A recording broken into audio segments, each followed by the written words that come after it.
आखिर कौन सी बेटी अपने माता पिता को धोखा देती है और कौन सी बेटी अपने माता पिता को स्वर्ग ले जाती है।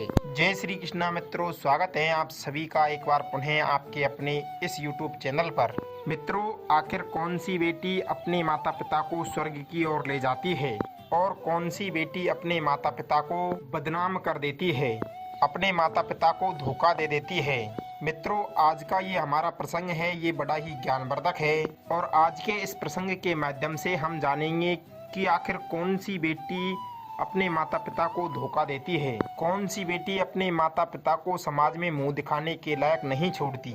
कहते हैं कि बेटियां घर की लक्ष्मी होती है और एक बेटी ही आगे चल कर के एक स्त्री बनती है, आगे जाकर के किसी की बहन तो किसी की माँ बनती है। कहते भी हैं कि एक स्त्री के अनेकों रूप होते हैं। एक स्त्री कभी माँ के रूप में दिखाई देती है तो कभी एक स्त्री के रूप में दिखाई देती है तो कभी एक स्त्री एक बेटी के रूप में दिखाई देती है। मित्रों, इसके अलावा भी एक स्त्री के अनेकों लाखों रूप होते हैं, लेकिन आज हम बात करने वाले हैं कि आखिर कौन सी बेटी अपने माता पिता को स्वर्ग ले जाती है और कौन सी बेटी अपने माता पिता को नर्क लेकर जाती है या फिर अपने माता पिता को धोखा दे देती है। तो दोस्तों, आज का ये जो प्रसंग है यह वास्तव में बड़ा ही ज्ञानवर्धक है और आज के इस प्रसंग में अंत में आप सभी लोगों को बहुत ही बड़ी सीख मिलने वाली है। आपसे निवेदन है कि आज की इस वीडियो में ज्ञानवर्धक प्रसंग के साथ अंत तक बने रहना। और माना जाता है, कहा भी जाता है कि आधा अधूरा ज्ञान हमेशा जीवन में घातक सिद्ध होता है। तो इसलिए आप सभी से निवेदन है कि इस कहानी में अंत तक जरूर बने रहना। और मित्रों, आपके अपने इस YouTube चैनल पर दी गई जानकारी कभी भी घातक नहीं होगी और खाली नहीं जाएगी। जीवन में कभी भी आगे जाकर काम में आने वाली कहानियां हैं। तो मित्रों, आइए आपका ज़्यादा समय बर्बाद न करते हुए आज की कहानी, आज के प्रसंग और आज की ज्ञानवर्धक मोटिवेशनल कहानी को शुरू करते हैं। तो मित्रों, आखिर कौन सी बेटी अपनी माता पिता को स्वर्ग लेकर जाती है और कौन सी बेटी अपने माता पिता को नरक की ओर लेकर जाती है। तो मित्रों, इस बात को हम आप लोगों को एक छोटी सी कहानी के माध्यम से समझाएंगे। किसी गाँव में, एक बड़े से गाँव में एक सेठ जी रहा करते थे। सेठ जी खूब धनी थे। सेठ जी का नाम था धर्मेंद्र। धर्मेंद्र बड़ा ही धनवान सेठ था। धर्मेंद्र सेठ के पास पैसों की, धन की कोई कमी नहीं थी और उसके पास में इतना धन था कि वो पूरे 1000 घरों के गांव को 1-2 महीने तक भोजन खिला सकता था। मित्रों, धर्मेंद्र और उसकी पत्नी दिल के बहुत अच्छे थे, मन के साफ थे और धर्मेंद्र हमेशा बेसहारा लोगों की सेवा किया करता था, उनकी रक्षा किया करता था। असहाय लोगों की जिस तरीके से मदद हो सके वो उनकी उसी तरीके से मदद करता था। परंतु मित्रों, कहते हैं ना, जो सबके साथ अच्छा करता है उसके साथ हमेशा बुराई रहता है। मित्रों, धर्मेंद्र को भगवान ने धन का सुख तो खूब दिया था, लेकिन भगवान ने धर्मेंद्र को एक के संतान का सुख नहीं दिया था। ना तो उसके कोई लड़का था, ना ही कोई लड़की थी। और अब तो धर्मेंद्र हमेशा इस बात को सोच करके दुखी रहता था कि हे भगवान, आपने मुझे धन दौलत तो खूब दी, लेकिन मेरा सबसे बड़ा धन है, मुझे कोई संतान नहीं दी। मित्रों, इस प्रकार धर्मेंद्र और उसकी पत्नी दोनों के दोनों भगवान से विनती करते थे। दोस्तों, उसके बाद काफी समय के बाद धर्मेंद्र को भगवान प्रसन्न होकर के एक पुत्री रूपी रत्न दे देते हैं। जब धर्मेंद्र के घर में एक पुत्री का आवागमन होता है तो धर्मेंद्र और धर्मेंद्र की पत्नी दोनों बड़े ही प्रसन्न और खुशी होते हैं और धर्मेंद्र अपने घर में पुत्री यानी कि एक लक्ष्मी का रूप आने की खुशी में अपने पूरे राज्य को, अपने पूरे गांव को मिठाइयाँ बंटवा देता है। मित्रों, उसके बाद में धर्मेंद्र के घर पर आकर के पूरे गांव के लोगों ने उनकी लक्ष्मी स्वरूप बेटी को आशीर्वाद दिया।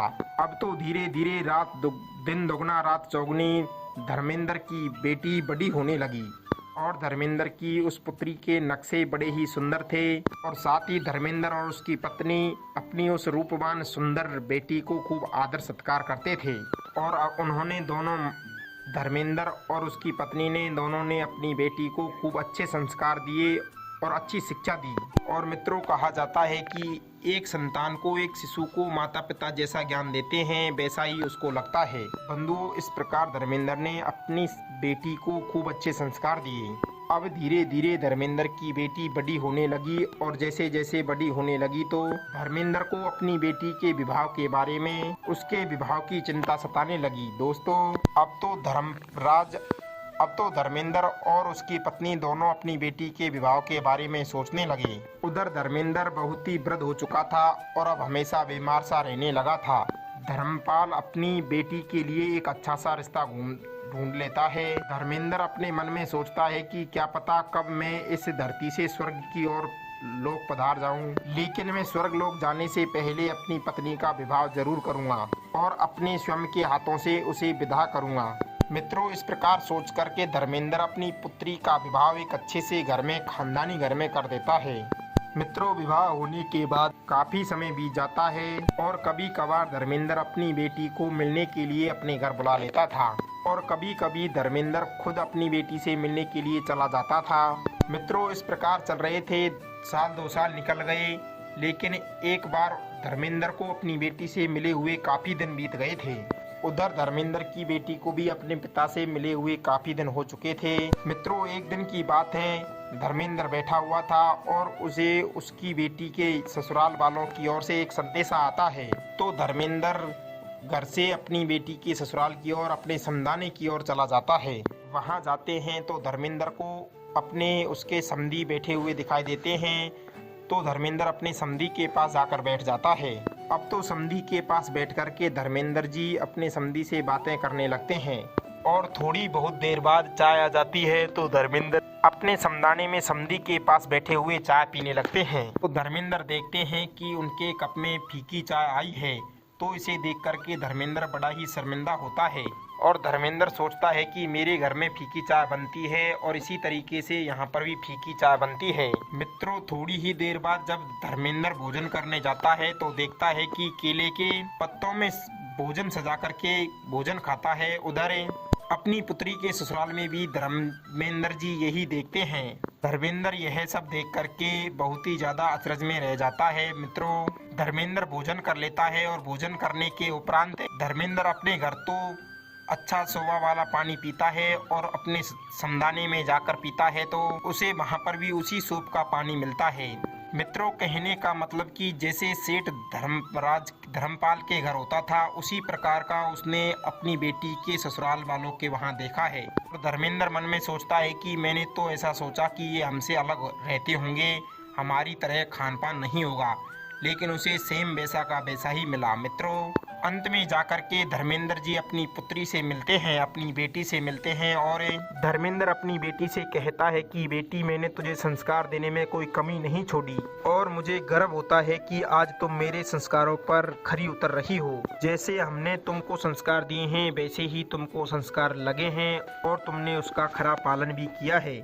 मित्रों, इसी प्रकार कहते हैं कि जो माता पिता अपनी बेटी को अच्छे संस्कार देते हैं और जो माता पिता अपनी बेटी को छोटे बड़े ऊंचे नीचे का भेदभाव सिखाते हैं तो वे माता पिता हमेशा स्वर्ग में जाते हैं। और कहते हैं कि जो माता पिता अपनी पुत्री, अपने पुत्र या अपनी संतान से ज्यादा लाड प्यार लाड प्रेम करते हैं, उनको अपने सिर पर चढ़ाए रखते हैं, 10 रुपए की जरूरत पड़ने पर उनको 20 रुपये देते हैं, उन्हें लापरवाह बना देते हैं, तो कहते हैं कि ऐसी संतान अपने माता पिता को नरक पहुंचा देती है।